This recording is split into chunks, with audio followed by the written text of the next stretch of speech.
So ito yung pagpipili nyo mga ka-Best Buy sa dalawang generator na inverter na at meron pang remote control.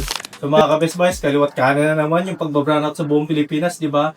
Kaya naman kailangan mo talaga dapat ng mga generators na tulad nito. So ito nga pala yung ating Philking 4200 remote control. Ito naman yung ating Philking 38i remote control. So silipin natin yung mga units na ipapadala natin sa ating mga kliyente. So unahin nga muna natin yung unit na ito na ipapadala natin kay Sir Richard Geronimo dyan sa Bayongbong, Nueva Vizcaya. So ito namang unit na to ipapadala natin kay Ma'am Ronaliza Bioso dyan sa Iloilo. So unahin natin dito sa Philking 4200. So makikita natin medyo mas malapad yung kanyang panel compared sa ating 3800. Meron siyang dalawang 220 volts na AC output. Meron siyang IntelliGauge, battery control, fuel flow control, at ito ang economy and economy of action.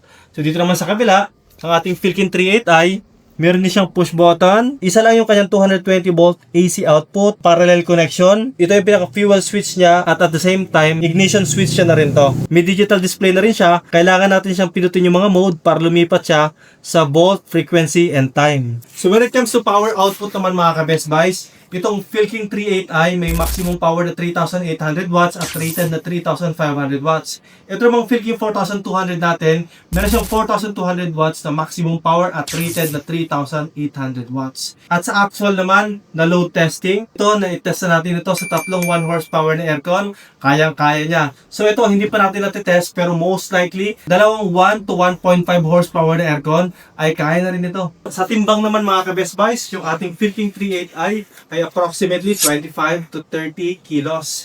Samantalang ito namang ating Philking 4200 ay 49 kilos pero meron naman siyang handlebars and wheels. At sa way of starting naman mga ka-Best Buys, parehas naman silang may push button starter, parehas din silang may recoil starter, at parehas din silang may remote control.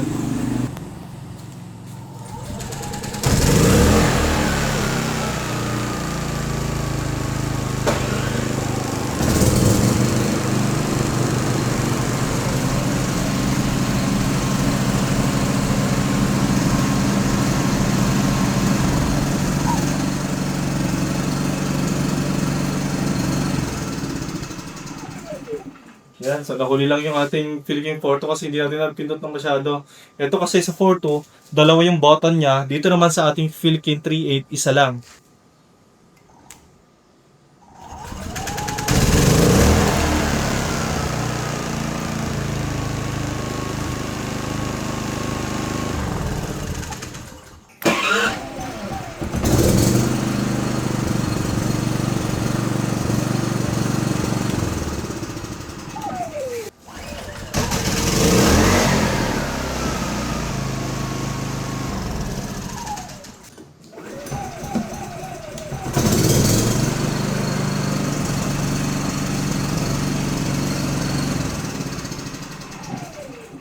Ano nga ba yung significant difference ng dalawang ito? Ang inverter po kasi ng ating 3800i ay simplified o yung pang Asian standard.